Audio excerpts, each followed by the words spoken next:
یہ ایک دعویٰ ہے، اور اس دعوے کی یہ ہے کہ یہ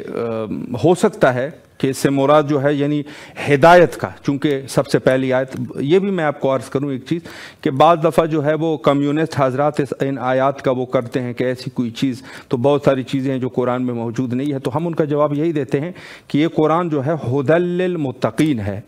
ہدایت کی کتاب ہے یہ، تو پس ہدایت میں سے ایسی کوئی چیز نہیں ہے جو اس قرآن میں نہ ہو، یہ کوئی سائنس کی کتاب تو نہیں ہے، یہ کوئی دوسرے کوئی چیز کی کتاب تو نہیں ہے۔ اور اگر اس کی تفسیر ہم یہ بھی کریں کہ ہماری عقلیں جو ہے وہ اس قدر وہ نہیں ہے کہ ہم ان مطالب کو ان سے نکال سکیں، تو یہ بھی ایک تفسیر ہو سکتی ہے، لیکن اصل یہ ہے کہ اعتقاد جو ہمارا ہے وہ یہی ہے کہ قرآن جو ہے وہ کتاب ہدایت، یعنی ہدایت یعنی دین میں ایسی کوئی چیز نہیں ہے کہ جو اس قرآن میں ذکر نہ ہو، اور جب قرآن میں کوئی چیز ایسی نہ ہو جو ایسی کوئی چیز نہیں ہے جو قرآن میں ذکر نہ ہو، یعنی پورا دین جو ہے وہ قرآن ہے، اور دین کا مرکز جو ہے وہ امام ہے۔ اب بالکل جو ہے یہ بات واضح ہو جاتی ہے کہ دین کی جو مرکزیت ہے معصوم کے فرمان کے مطابق وہ یہ ہے کہ امام ہے، تو ہمارے دین کی جو مرکزی نقطہ ہے وہ امام ہے۔ اب ہمیں دوسرے لوگوں کی طرف نہیں جانا چاہتا کہ باقی جو اپنے آپ کو اسلامی فرقے کہتے ہیں ان کے پاس جو ہے کہاں ہے، ان کا ظاہر ہے کہ ہر شخص جو ہے وہ اپنے اعتبار سے لوگوں سے حدیثیں لیتے ہیں اور اپنی ان کی کتابیں ہیں، اپنا لٹریچر ہے، تو وہ تو اپنی جگہ پر ہے، میں ان کے اوپر کوئی نہیں کہہ رہا، وہ جیسے بھی کہہ رہے ان کے پاس دین ہو سکتا ہے، خلفاء ہی ان کا دین ہو، میں کیا کہہ سکتا ہوں، وہ تو ان کی اپنی جو بھی ان کے پاس ہے، کسی کی دین سے تو ہمارا کوئی تعلق نہیں ہے۔ لیکن مذہب جعفریہ میں ایک بات کر رہا ہوں، مذہب جعفریہ کی، مذہب امامیہ کی، مذہب شیعہ خیر البریہ کی، اس میں سب سے مہم نقطہ وہ امام ہے، وہ نقطہ امام ہے، یعنی امامت جو ہے وہ اس میں مہم نقطہ ہے، آخری مرکزی درمیانی نقطہ امام ہے۔ اور بعض روایات میں یہاں پر بھی یہ موجود ہے کہ پورے جو دنیا کا نظام ہے اس کا بھی مرکزی نقطہ امام ہے، یعنی یہ جو روایات میں ہے کہ اگر حجت خدا دنیا میں نہ رہے تو دنیا کا نظام لساخت، یعنی پوری دنیا کا نظام جو ہے وہ درہم برہم ہو جائے، تو اس عنوان سے یہ بھی ہے کہ یہ جو خود حجت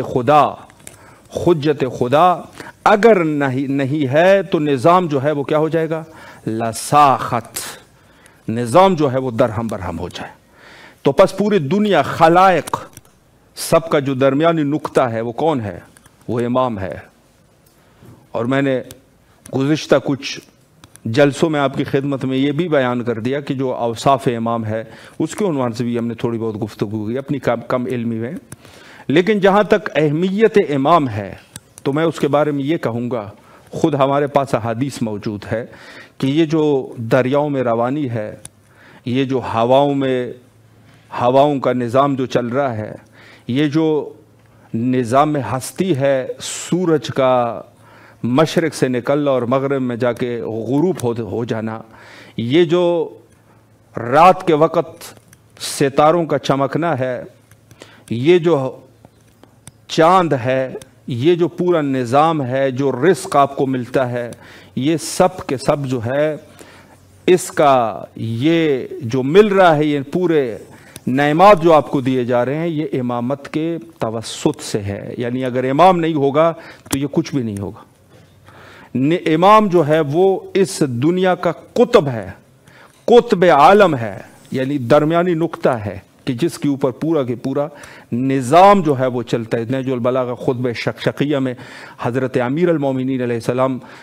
جب خلفاء کے اس 25 سال جو غصب ہوا تھا اس کی طرف اشارہ کرتے ہوئے یہ فرماتے ہیں کہ میں اس پورے نظام کا اسے خود حضرت کی عجیب سی تعبیر ہے، یعنی چکی کے اس درمیانی میخ کو جو کیل ہے، کہتے ہیں میں تو چکی کا درمیانی کیل تھا، یعنی اگر وہ نظام ہی نہ ہو جس کے گرد یہ چکی گھومتی ہے، اگر وہی نہ ہو تو پھر تو یہ گھوم ہی نہیں سکتی۔ تو انہوں نے فرمایا میں اس دین کا، اس پورے نظام کا وہ درمیانی کیل تھا، لیکن مجھے نظر انداز کیا گیا۔ یعنی خود یہ امامت کیا اوصاف گویا کہ حضرت بیان کر رہے ہیں، یہ حضرت جو ہے وہ امامت کے اوصاف بیان کر رہے ہیں کہ میں یعنی امام جو ہوتا ہے وہ اس نظام کا، اس پورے کے پورے کائنات کا، نظام ہستی کا، خدا کے نظام کا وہ درمیانی نقطہ ہوتا ہے کہ جس کا جو ہے اسی کے اوپر پورا نظام جو ہے وہ ٹھہرا ہوتا ہے۔ تو یہ وہ حقائق ہے جو میں یہ عرض کر رہا ہوں کہ بعض لوگوں کا جیسے مختلف تعبیروں سے، مختلف طریقے سے ان کا جو سلسلہ ہے، وہ کہتے ہیں کہ امامت جو ہے یہ ہمارے جزو ایمان میں سے ہے، جزو دین میں سے نہیں ہے۔ کہاں بیٹھے ہیں آپ؟ وہ لوگ جو کہ غلط رستوں پہ ہیں وہ کہتے ہیں کہ ہمارا نظام جو ہے خلفاء کا نظام ہے، جس کی کوئی دلیل نہیں ہے، اور آپ جا کے حق پر ہو کے یہ کہہ رہے ہیں کہ ہمارے پاس جو ہے یہ جزو دین ہے۔ جزو دین نہیں ہے بلکہ جزو ایمان ہے۔ کس چیز کا ایمان؟ دین کہتے کس چیز کو ہے؟ ایمان کو ہی تو دین کہتے ہیں۔ ایمان کے اوپر تو آپ کا دین کا نظام چلے گا، ایمان ہی نہیں ہے تو بے ایمانی کے ساتھ دین کرو گے۔ تو یہ وہ حقائق ہے کہ جس کے اوپر بارہا علماء حقہ گفتگو کر چکے ہیں۔ ہم لوگوں کا کام یہ نہیں ہے کہ ہم کبھی جو ہے وہ صلح کے پیچھے، جہاں ان کے پاس، میں یہ عرض کر رہا ہوں، ان کے پاس معاویہ جیسا شخص معتبر ہے، ان کے پاس معاویہ جیسا شخص معتبر ہے، معاویہ کی دفاع کرتے ہیں۔ آپ ابھی آپ، میں یہ عرض کر رہا ہوں، ابھی آپ دیکھیں کہ جو معاویہ، ابو سفیان، معاویہ کا باپ ابو سفیان، جس نے رسول کے ساتھ جنگی کی، معاویہ نے اہل بیت رسول کے اوپر جو ظلم کیے ہیں، جو کہ تاریخوں میں لکھے ہیں، وہ ان کی دفاع سے نہیں ہٹتے۔ آپ جا کے امام کو چھوڑ دیں گے، آپ جا کے امام کو چھوڑیں گے تو پھر یہ دین آپ کا دین نہیں ہے، یہ کچھ اور ہے۔ اس کو آپ یہ مذہب شیعہ میں اپنے آپ کو آپ شامل نہ کیجیے گا۔ آپ جا کے انہی کے ساتھ کر دیجیے گا، آپ بھی شروع کر دیجیے گا جو وہ کہتے ہیں۔ وہ معاویہ اور ابو سفیان کی دفاع سے نہیں ہٹتے، جن کی کتابوں میں موجود ہے 30,000 لوگوں کو معاویہ نے قتل کر دیا۔ جنگ صفین ہوئی، کتنے لوگ وہاں پر اصحاب رسول اس دور میں موجود تھے، وہ شہید ہو گئے اس میں معاویہ کی وجہ سے۔ وہ ان لوگوں کی دفاع پر اٹکے ہوئے ہیں۔ آپ جا کے دین اپنے امامت کے سلسلے پر آپ جو ہے آپ گھبرا جاتے ہیں۔ کون سا تکیہ کر رہے ہیں آپ؟ کس چیز کا تکیہ؟ میں تو یہ کہتا ہوں کہ آج کے دور میں تکیے کی ضرورت بھی نہیں ہے۔ بعض جگہوں پہ ہو سکتا ہے تھوڑی بہت، لیکن کلی طور پہ ایسے اپنے عقائد کا انکار کر دینا۔ آج شیعہ الحمدللہ اتنے کمزور تو نہیں ہے کہ ان کو جو ہے وہ گھبرانے کی ضرورت ہو، نہیں، کوئی ضرورت بھی نہیں ہے گھبرانے کی۔ آج کل کے دور میں شیعہ بالکل واضح ہے کس علاقے میں ہے، کہاں ہے۔ اور ہم تو بچپن سے یہ سنتے آ رہے تھے کہ جب بھی ماہ محرم ہوتا تھا تو اس دور میں یہ لوگ جو ہے وہ کہتے تھے کہ پتہ نہیں یہ محرم کے مہینے میں چنٹیوں کی طرح کیسے باہر نکل آتے ہیں، کیونکہ ظاہر سیاہ کپڑا پہن کے باہر نکلتے تھے۔ کہتے کہاں سے نکلتے ہیں، ہمیں تو پتہ بھی نہیں ہے کہ اس میں شیعہ کون ہے۔ آج کے اس دور میں اربعین حسینی نے سب چیزوں کو بالکل واضح کر دیا ہے، واضح اور اشکار ہے۔ شیعہ جو ہے وہ جو بھی اربعینی ہے وہ شیعہ ہے، جو بھی اربعینی ہے وہ شیعہ ہے۔ تو میں عرض یہ کر رہا ہوں کہ ہم لوگوں کو گھبرانے کی ضرورت نہیں ہے۔ مذہب شیعہ کسی کے محتاج بھی نہیں ہے، کسی کی احتیاج نہیں ہے مذہب شیعہ کو۔ خود مکمل طور پہ ہمارا ایک نظام ہے، ہمارا سلسلہ ہے، ہمارے پورے عقائد جو ہے اس پر جو ہے ہمارا نظام ہے، پوری کتاب ہے ہمارے پاس، ہماری احادیثیں ہیں، حدیث کا سلسلہ ہے، ہمارے مدارس ہے، حوزات ہے۔ آج کے اس دور میں ہمیں کس چیز پر ہم گھبرا رہے ہیں؟ علم میدان میں الحمدللہ آج تک جو ہے یہ لوگ کبھی ہم سے، ہمارے عقیدے کے اوپر انہوں نے جو اٹیک کر دیا تو خود جو ہے اس میں پھنس گئے۔ تو ہمارے پاس جو نظام امامت ہے، اب میں ایک چیز یہاں پر یہ بھی عرض کرنا چاہوں گا جو میں ضروری سمجھتا ہوں، وہ یہ ہے کہ بعض لوگوں نے نظام امامت کی غلط تفسیر کر دی، کہہ دیا کہ نظام امامت اب یہ نہیں ہے۔ یہ دیکھ رہے ہیں نظام یہ ہے، ہمارے پاس یہ ہے کہ الامر بین الامرین، دو امروں کے درمیان ہم نے جانا ہے، اعتدال میں جانا ہے۔ نظام امامت سے یہ مراد نہیں ہے کہ ہم یہاں پہ اہل سنت والجماعہ کی طرح، اہل تسنن کی طرح اپنے لیے ایک امیر بنا دیں۔ نہیں، امیر نہیں ہے ہمارے پاس امیر نہیں ہے۔ امیر ہمارے پاس صرف اور صرف اللہ کی طرف سے جو امیر ہے وہ ہمارے پاس قابل قبول ہے۔ ہمارے پاس شورائی نظام نہیں ہے جو سقیفہ کا شورائی نظام شروع ہوا تھا، جو آج تک ان کے مکاتب میں اور ان کے ہر جگہ پر یہ نظام ہے کہ ایک شخص کو ان کا امیر بنا دیا جاتا ہے۔ ہمارے پاس یہ نظام نہیں ہے۔ ہمارا امیر جو ہے وہ حضرت امیر المومنین علیہ السلام ہے، اور آخری جو اس دور کا امیر ہے وہ فرزند زہرا حضرت بقیت اللہ الاعظم امام زمانہ اجل اللہ تعالی فرجہ الشریف ہے۔ اس کے علاوہ سب کے سب جو جتنے بھی ہے وہ سب کیا ہے؟ وہ سب کے سب نوکر ہے، سب خدام ہے، خادمین اہل بیت ہے، باقی کوئی بھی نہیں ہے امیر نہیں ہے ہمیں، صرف باقی جو ہے ان کے در کے فقیر ہے، ختم بات۔ نظام امامت کا یہ غلط لفظ استعمال نہ کرے، غلط طریقہ کہ آپ جو ہے وہ کہیں ہم نے نظام امامت بنانا ہے، یعنی اپنے لیے ایک امیر بنائیں گے اور پھر اس کے تحت ہم کام کریں گے، یہ غلط چیزیں ہیں، یہ نہیں چلے گا۔ ہاں علماء صالحین ان کی فوقیت ہے جو کہ لوگوں کو خدا اور رسول کا نام بتاتے ہیں، لیکن سیاسی طور پہ جو عالمی آپ اس کو ایک رنگ دینا چاہتے ہیں، یہ غلط طریقہ ہے، یہ طریقہ ہی غلط ہے۔ طریقہ صحیح یہی ہے کہ ہم منتظرین حضرت امام زمانہ عجل اللہ تعالی فرجہ الشریف ہو جائے، منتظرین ان کے، اور انتظار کا بھی طریقہ ہے جو ہم بارہا عرض کر چکے ہیں کہ انتظار کے کیا طریقے ہیں، تو ہمیں انتظار کے صحیح طریقہ کر کے انتظار حضرت امام زمانہ اجل اللہ تعالی فرجہ الشریف میں اپنی زندگی کو گزار دینا چاہیے، اور کسی بھی اعتبار سے اس قسم کے لوگ، یعنی کسی ایک عام شخص کے اس پہ جو ہے وہ لبیک کہہ کے مکمل طور پہ جو ہے ہم اپنے آپ کو اس کے لیے وقف کر دے، یہ چیزیں نہیں ہیں۔ البتہ صالحین، علماء، مراجع، ان کی عزت احترام بہت زیادہ ہے، علماء کی بہت زیادہ احترام ہے، یعنی عالم جو ہے وہ کبھی دوسرے شخص کی طرح عامہ اور بصیر کی مثال ہے، ایک مرجع دینیہ ہے، اس کا احترام ہے، اور سب کو چاہیے کہ جو مسائل دینیہ ہے اس کی طرف رجوع کرے اور ان سے پوچھے۔ بہتر طریقہ ہے کہ ہم خود اپنی طرف سے اگر دین سمجھیں گے مشکل ہوگی، اس کے ہم قائل ہیں، جتنی بھی ہے وہ مشکلات بنیں گے، آپ اپنی طرف سے کہاں تک آپ کا کسی اور زندگی کی کسی اور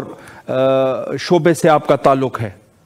آپ کس طریقے سے یہ کر سکتے ہیں؟ نہیں کر سکتے، آپ دین کے اسپیشلائزیشن میں ظاہر وقت لگے گا، تو ہمیں علماء کی طرف رجوع کرنا ضروری لازمی ہے، لیکن اس کا قطعی یہ مطلب نہیں ہے کہ ہم اس کو جا کے قائم مقام امام بیٹھا دیں، بس یہ میرا مقصد یہی ہے۔ قائم مقام امام کوئی نہیں بیٹھ سکتا، امام کے قائم مقام کوئی نہیں بیٹھ سکتا، امام کا جو مقام ہے وہ اس کا جو ہے لیس لہو نذیر ولیس لہو مثیل، اس کا نہ کوئی نظیر ہے اور نہ اس کا کوئی مثیل ہے۔ یہ نہیں کہہ سکتے کہ یہ شخص حضرت امیر المومنین علیہ السلام کی طرح ہے، یہ نہیں کہہ سکتے یہ شخص امام حسین علیہ السلام کی طرح اپنے وظیفہ پر عمل کر رہا ہے، یہ غلط الفاظ ہے، یہ 100% غلط الفاظ ہے۔ ان کی طرح کوئی نہیں ہے، ان کے غلاموں کی طرح بھی کوئی نہیں ہے، مقداد کی طرح کوئی نہیں ہے، میثم تمار کی طرح کوئی نہیں ہے، عرض آپ کی خدمت میں کہ سلمان محمدی کی طرح کوئی نہیں ہے، ان کے جو اصحاب باوفا ہے، کون ہے کربلا کے شہداء کی طرح؟ کوئی ہو سکتا ہے؟ امام رضا علیہ السلام کے دور میں ایک شخص نے کہا کہ مولا آپ قیام کر لے، آپ کے جد بزرگوار حضرت سید شہداء علیہ السلام نے کم لوگوں کے ساتھ قیام کر دیا تھا، آپ بھی قیام کر لے، آپ کے پاس تو زیادہ ہے لوگ۔ تو امام رضا علیہ السلام نے فرمایا کہ خبردار، خاموش ہو جا، ان کی طرح کوئی نہیں، کربلا والوں کی طرح کوئی نہیں، وہ تعداد میں کم تھے لیکن ان کی طرح باوفا کوئی بھی نہیں ہے۔ خود سید شہداء علیہ السلام کے فرامین میں بھی یہ ملتا ہے کہ فرمایا کہ میری طرح جو ہے کوئی کسی بھی معصوم کے اصحاب میری طرح نہیں ہے، جیسے مجھے اللہ نے اصحاب دیے ہیں ویسے اصحاب کسی کے پاس نہیں تھے۔ اللہ اکبر، بہت بڑا جملہ ہے۔ تو ان کے جو غلام ہے وہ غلاموں کی طرح کوئی نہیں ہے، چیجائی کے انسان یہ کہے کہ یہ شخص جو ہے وہ معصوم کی طرح ہے۔ تو ہمیں ان غلو کا، اسی کو تو غلو کہتے ہیں، اس غلو کا جو ہے وہ مقابلہ کرنا چاہیے۔ جو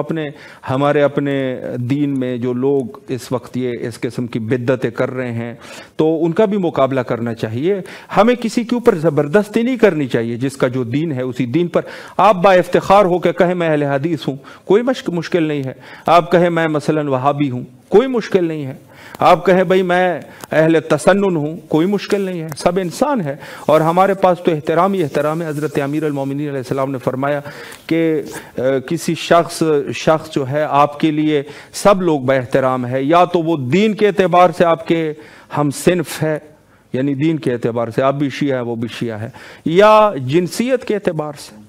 کہ آپ بھی جو ہے وہ انسان ہے اور وہ بھی انسان ہے، تو انسان کے اعتبار سے احترام ہے۔ لیکن یہ ہے کہ اپنے آپ کو شیعہ کہہ کے پھر شیعہ اعتقادات کے اوپر حملہ کرنا، یہ جو ہے یہ پھر قابل قبول نہیں ہونا چاہیے، بلکہ کوشش علماء کی یہ ذمہ داری ہے کہ وہ اس مسئلے میں جو اس قسم کی گفتگو کرتے ہیں ان کو صحیح طریقے سے تنبیہ کرے اور لوگوں کو تنبیہ کرے۔ حقیقت یہ ہے آج کل کے دور میں کوئی کسی کو کیا تنبیہ کر سکتا ہے، لوگوں کو تنبیہ کرے کہ یہ شخص جو ہے وہ اس قسم کا ہے۔ تو ہمیں ہر حال میں، جو کہ ہمارے ائمہ ہمیشہ سے ہی مظلوم واقع ہوئے، تو ہمیں خود ائمہ اطہار علیہ السلام کے ان